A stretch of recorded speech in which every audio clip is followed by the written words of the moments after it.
there nothing that you wanna say?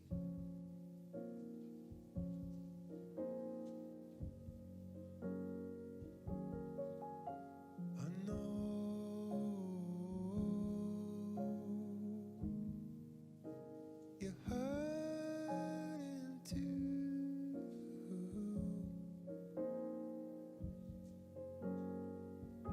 but I need you, I do. Daddy, if you're out there, Daddy, all I wanna say.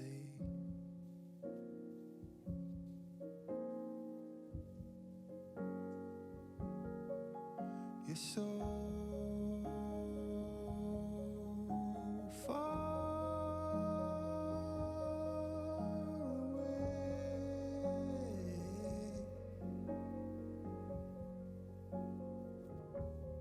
Oh, and you're so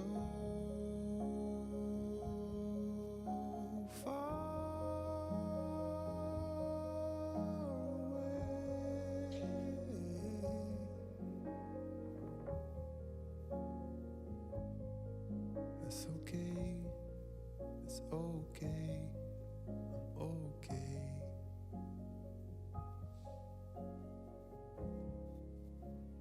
Daddy, are you out there? Daddy, why'd you run away?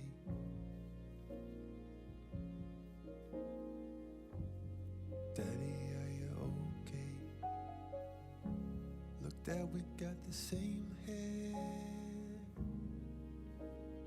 Daddy, it's my birthday.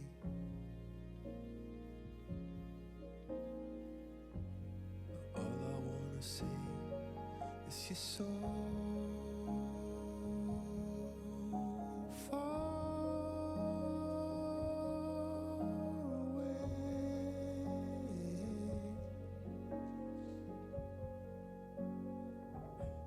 Oh, and you're so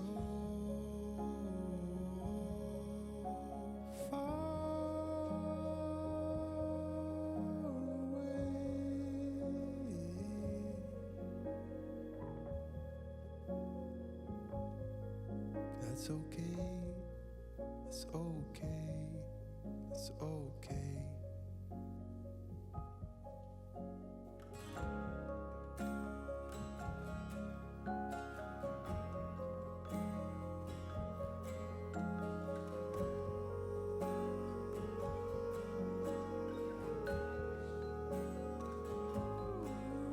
You're so far.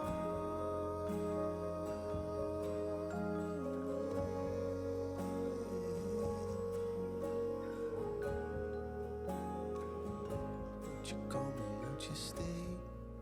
Please stay, oh please stay. Won't you come and won't you stay? One day, just one day.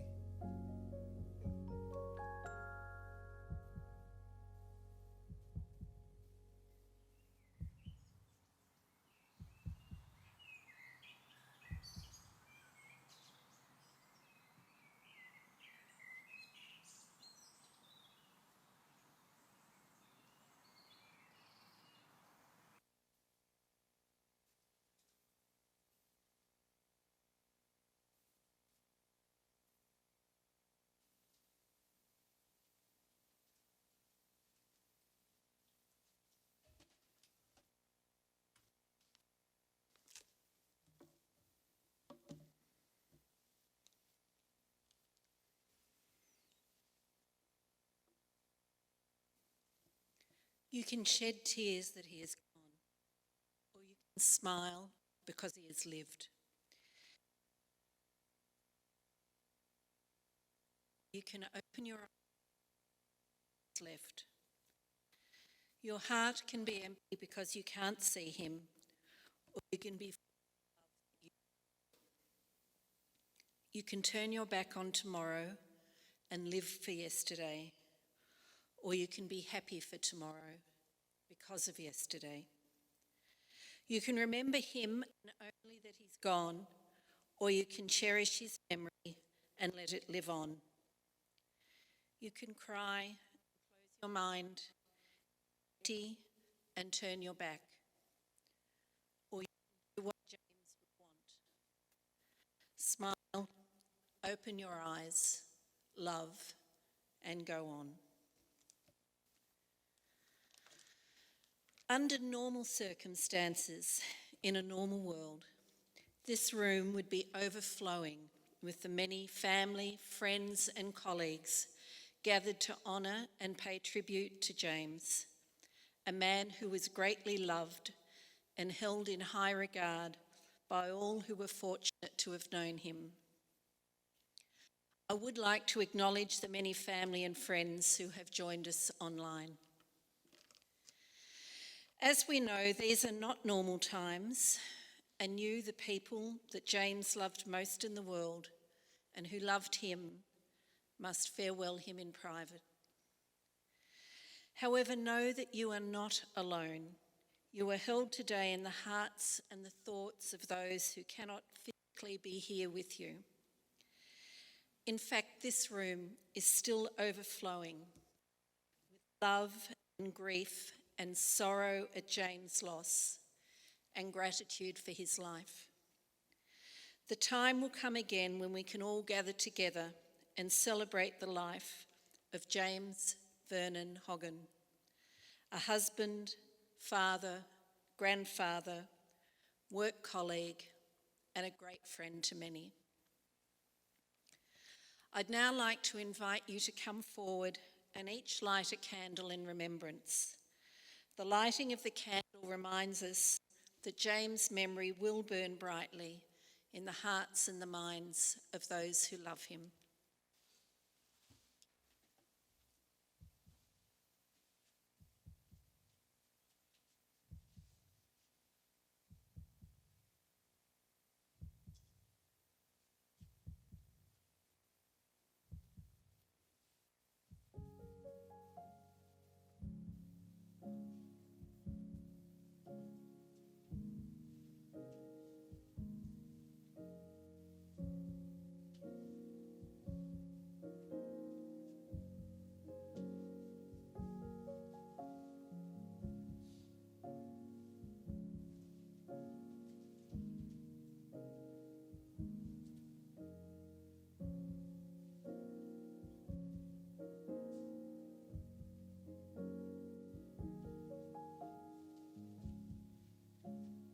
Daddy, are you out there?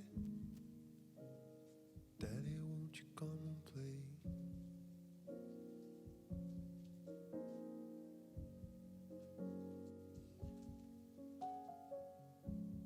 Daddy, do you not care? Is there nothing that you wanna say?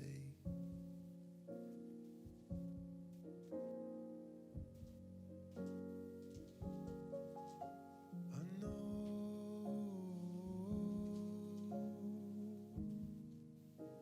you're hurting too,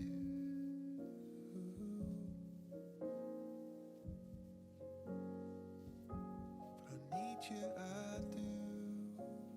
Daddy, if you're out there, Daddy, all I wanna say,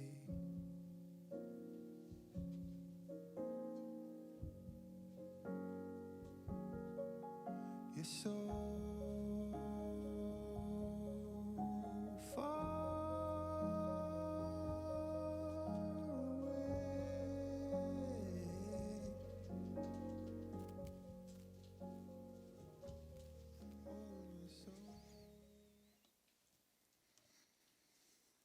Life exists in the time span between birth and death, and life's significance lies in our experiences and our achievements in that lifespan. And I'm very honoured to share with you just some of the stories of James' life. James Hoggan, the son of Norma and Colin Hoggan, both deceased, was born and raised in Wangaratta. James is the brother and brother-in-law to Anne and Peter, Mark, who is also deceased, Sandra and Gary, Michelle and Gary, Pam and Glenn, Adam and Tracy, and their families. James began his schooling at Yarunga Primary School, going on to secondary school at the Wangaratta Technical School, where he also joined the cadets. James, as most of you know, was a very fast runner, holding more than a few records at Little Athletics, some of which he was trained by his father, Colin, a professional runner who won the Stall Mile in 1956. James competed in numerous foot races around the northeast area. He was known to run everywhere, keeping up with his mates while they rode bikes. James had his motorbike accident on his 18th birthday. He spent a lot of time in the Royal Melbourne Hospital where they tried to save his leg. He was discharged after numerous surgeries, only to need his leg amputated 18 months later. But that certainly didn't hold James back. James and Cheryl met at the Albion Hotel 3 days prior to his 21st birthday, and they have been the best of friends and soulmates ever since.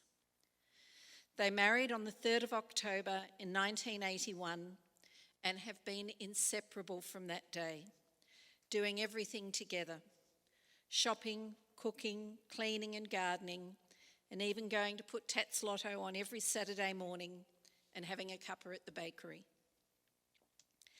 James continued to fulfil his athletic dreams when he joined the Disabled Olympics.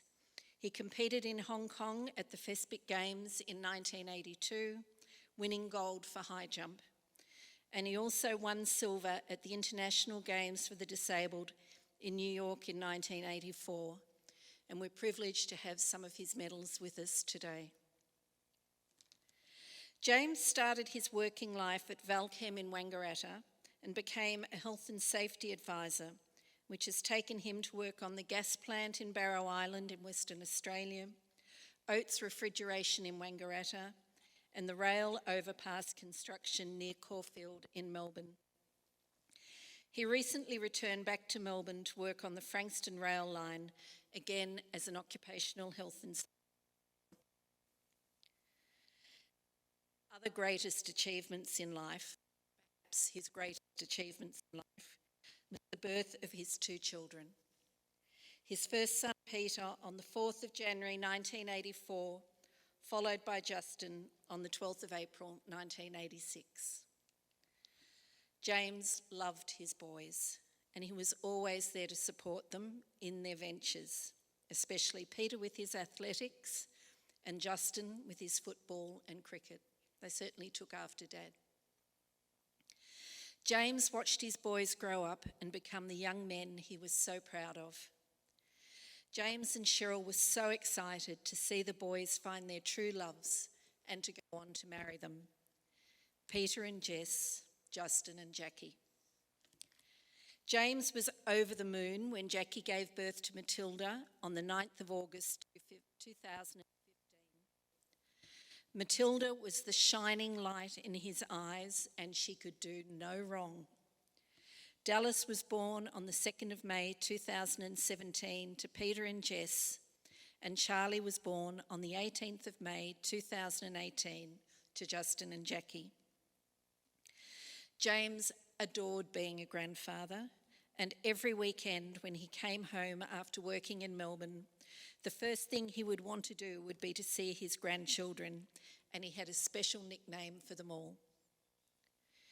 James always wanted to return to work in Wangaratta as he missed his family so much. It was often more difficult to obtain a job in his hometown than he thought. A Facebook page set up by both Peter and Justin has put the family in touch with friends and work friends from all over Australia, many of whom have commented that he was a great guy to work with and how devoted he was to his wife and to his children. A lot of people remember James as a larrikin who enjoyed having a beer and a smoke with his many special friends. Most people that James met, he became friends with, and this was noted by all the comments on the Facebook page. James loved camping with his family and fishing. He enjoyed going out and getting wood with Cheryl and going on recent holidays, including a family holiday to Fiji, Phuket, and to Darwin with Cheryl and friends. And I'm sure that they're very special memories for you all to hold very close. He loved his Harley motorbike, which he named Norma, and has been on a lot of big rides with friends. And again, I'm sure there's quite a few stories to be told from those trips. His passion, though, was being involved with his boys' sport, and he would try and be there to support them as much as he could. He was so proud of his boys, Peter and Justin, and how they have turned out to be very well-respected men in the community with fulfilling and rewarding jobs. And James also loved his dogs, and they played a special part in his life. Toby was there when he underwent chemotherapy and stayed by his side throughout this time. And Molly, his beloved Staffy, will now be there to support and comfort Cheryl during this incredibly sad time in her life. James certainly had some battles in his life, which included losing his leg, developing Hodgkin's lymphoma, and undergoing chemotherapy in Wodonga, which he recovered from. On the 11th of April, James had a massive heart attack, which was his final battle. He was given the best care he could have received, with his son Justin doing CPR until the ambulances arrived, being stabilised and flown to the Royal Melbourne Hospital, where he was admitted into ICU. The family are grateful that he had his heart attack while at home in Wangaratta and not in Melbourne. This allowed his family to support each other when they drove to Melbourne on a daily basis to be with James. And Cheryl and Peter were privileged to be with him when he took his last breath.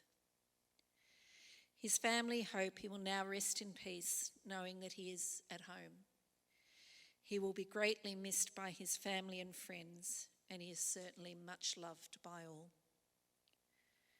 And I'd now like to invite Jane's much-loved wife, Cheryl, to say a few words.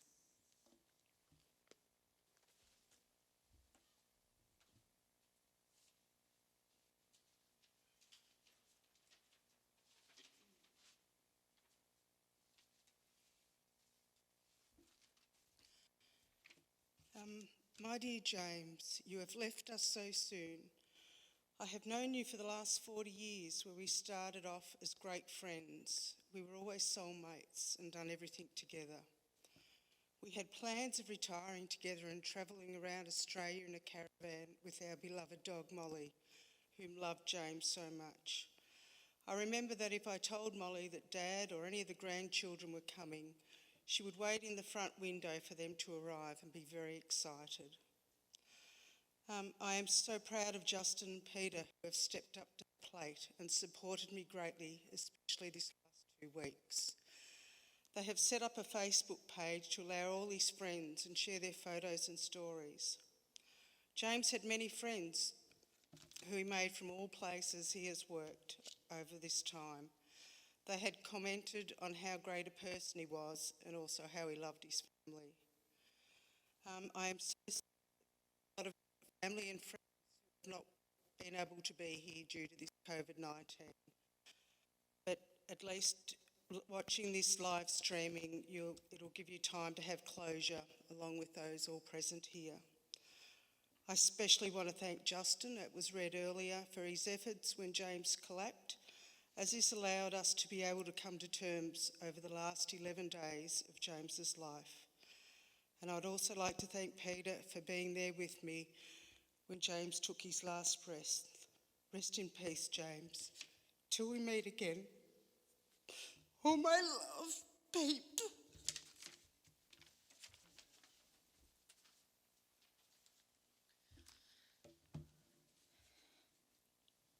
I'd now like to invite James' sons, Peter and Justin, to share their memories of their father.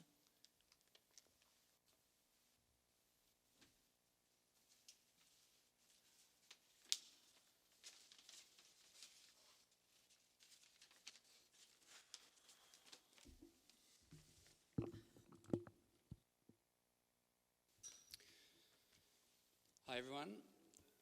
Firstly, I'd like to say hello to all the people streaming this event. Thank you for your kind words and stories, photos on Facebook, supporting us during this difficult time. We as a family always knew he'd make friends wherever he went. We wish you all could be here in person. You meant something to Dad from being a brother, a mate, a work colleague. You're all one and the same. He loved you all. When I was born, like everyone, you were not ready to experience the world. However, when I was born to two amazing parents, they cared for me, nurtured me, and loved me. As I grew up, before my first day of kinder, primary school, and then secondary school, I experienced a sense of nervousness, yet excitement. These were also daunting times for any child. Not knowing many people, my world was getting bigger, and I felt at the time I wasn't ready. But you and Mum were there to support me, to listen, to teach me life lessons, and I found some comfort in that. When I was introduced to the world of athletics, through listening to all of Pa's stories and your stories on and off the track, especially with having won and holding a world record in the high jump, I was amazed by it. I wanted to be just like you. I again was excited and nervous on the day you asked me if I wanted to go. For my first long race in grade 6, which is about 400 metres, I was not ready for what was to come next. The many hours I spent running laps of Appin Park Athletic Track while you sat on the bench watching me run, giving me feedback every step of the way. Luckily, smartphones weren't invented at that stage. I still didn't feel ready. Before every competition, I knew regardless of the outcome, you had prepared me for that very moment as best as you could. And I started to feel comfort in the moments before events, before regionals, state and nationals. I knew you'd always be there. And you were, proud of my achievements to this point, regardless of the outcome. This translated to my everyday life, and every time I started a new chapter, from getting a new job, getting married, having children of my own, when I felt I was not ready, I remembered all the things that you and Mum had taught me over the years, and again, I felt a sense of comfort. But your past lessons will hold me in good stead during this difficult time. You taught me many things I will never forget. Running and jumping aside, things like how to tie a truck hitch. That was going to be tough. How to fish, how to shoot, how to use a chainsaw, how to weld, and many other things. Also, never challenge a man with one leg to standing on a one-leg competition. The longer you cook chili con carne, the hotter it gets. And lastly, how to be a man, a husband, and a father. I'm going to miss our chats.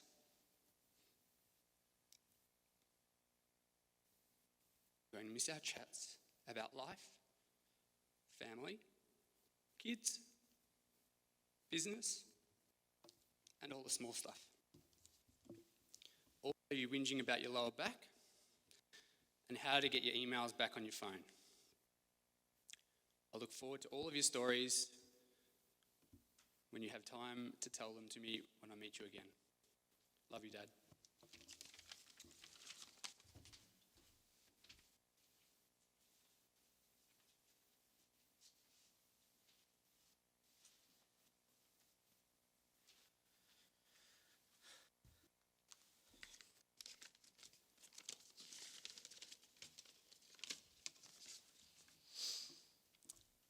Well, I'm going to start with something that I wish I said to you more often. Knew the first line was going to kill me. And that's just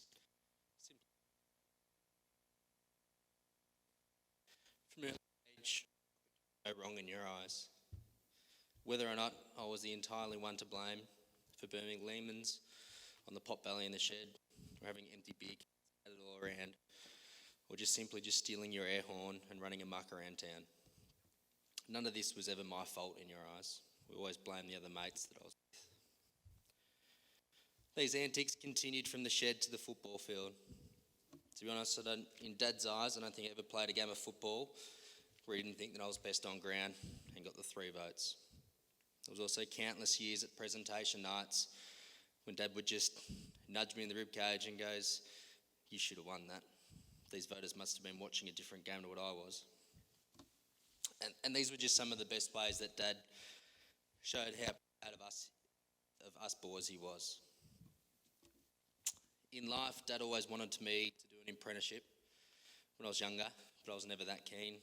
Always wanted to follow the ambitions of playing professional football. And he even told me if I completed the apprenticeship, he'd buy me an old Ford Mustang. In the end, I completed my apprenticeship and now a successful job at Johns Lyng Group because of this advice, because I'm a tradesperson, but I still have no Mustang. Dad was always available for me whenever I asked. If I was to come out to my house, come out to fix Matilda's flat tyre on her bike. He never had an excuse for us boys or our families. He never had an excuse to come out when I just bring him and say, "Did you want to go for a fish down the river?" During those times, we always caught something and always let him know that mine was the bigger fish for the day. Now, conversations that we had down the river, they never ventured much further than the kids, Matilda and Charlie, who he simply adores. Dad is so very proud of his grandkids. Both Jackie and I knew every weekend when he come home from work, he was really coming out to sea. It turned. It wasn't me or Jackie, but that was just Matilda and Dallas. The great story, which you'll see the photo of on the slideshow later, was from Easter last year. We were camping at a property at Royale on the Ovens River, and Dad caught his biggest fish, and he was so very proud of it, a 98 centimetre Murray cod. Well, now I'm up here, I can be honest with you now and let you know it actually was 103 centimetres, and it was my. So welcome to the metre club. What Dad loved most in his life was his family. Inseparable soulmate mum, us boys, and more important, the later years, our grandchildren, Matilda, Dallas and Charlie. In saying that, Peter's wife is currently 31 weeks pregnant, my wife 20 weeks pregnant. And I see now it's my responsibility to let them know how proud Dad would have been of those two as well, even though Matilda's going to share stories. Even though memories of Dad with his grandchildren were limited, the amount of happiness they brought to him and the love that he showed to them fills my heart 10 times. Dad, I know you'll be with us forever.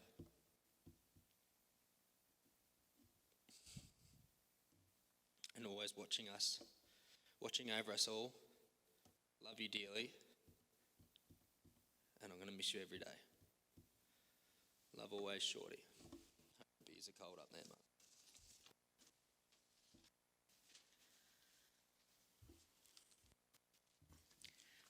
I think we can all understand how difficult it is to stand and speak about somebody we love on a day like this. And I'd like to thank and Justin for speaking so lovingly and so eloquently about somebody they loved so very much. I'd like us all now to take a moment to reflect on James' life, and this will be followed by a photographic tribute that has been very lovingly prepared by his family.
you to know I know the truth.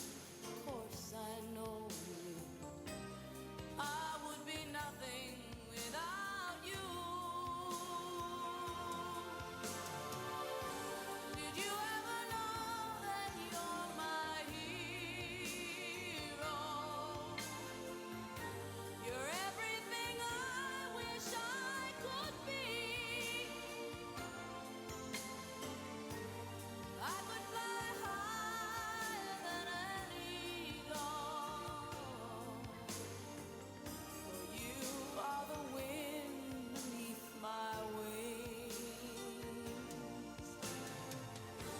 Did I ever tell you you're my hero?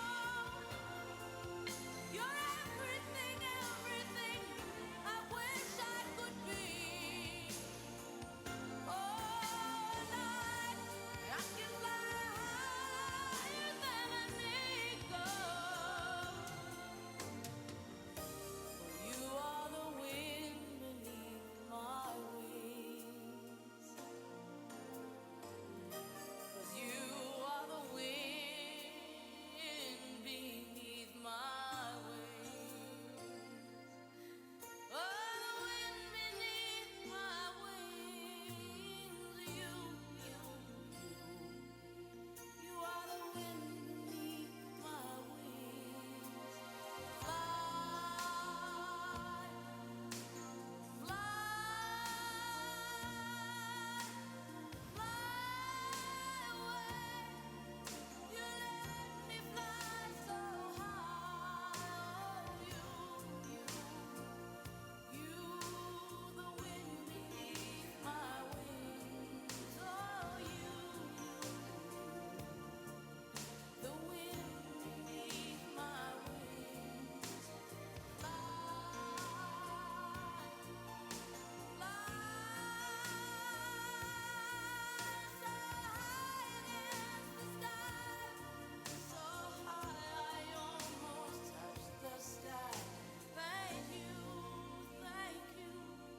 thank God for you, the wind beneath my wings.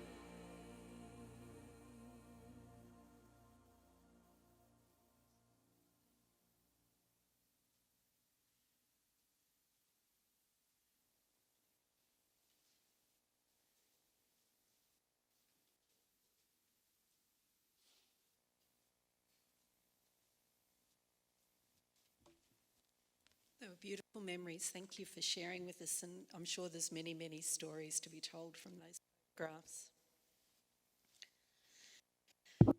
James, our love for you is not written on paper, for paper can be erased.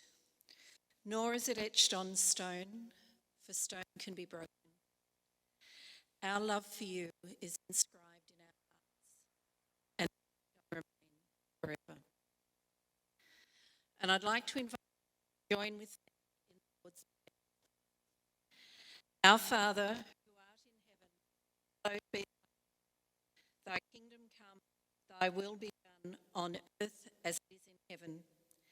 Give us this day our daily bread, and forgive us our trespasses, as we forgive those that trespass against us. And lead us not into temptation, but deliver us from evil. For thine is the kingdom, the power, and the glory, forever and ever. Amen.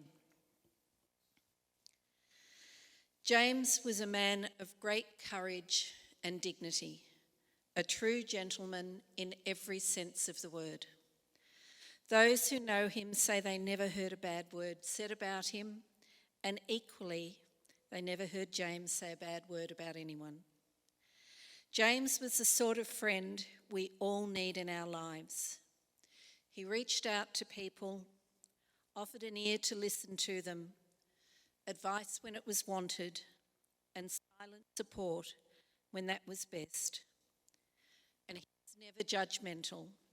He was just there if you needed him. He did this in his own way, without a lot of fuss, with good humour, and with a real concern for others. And there is genuine grief at his loss by people from all walks of life. James had faced his own adversities in life, and he always tackled them head on as he approached everything in life. He lived life to the full. He loved being outdoors, camping and fishing, following the Tigers, who recently delivered him 2 premierships that I'm sure he was thrilled by, and most importantly to him, spending time with his beloved family. James was a loving husband and a best friend to Cheryl, father to Peter and Justin, father-in-law to Jessica and Jackie, and an adored grandfather to Matilda, Dallas and Charlie. And as we've heard, he was overjoyed to know that 2 more beautiful grandchildren are on the way. Family was James' greatest love. He was so incredibly proud of you all, and it seems so unfair that he will not physically be here to share in your success and support you through your disappointments. He will, though, always be with you in your hearts, and a piece of him will always live on through you and all the generations that follow.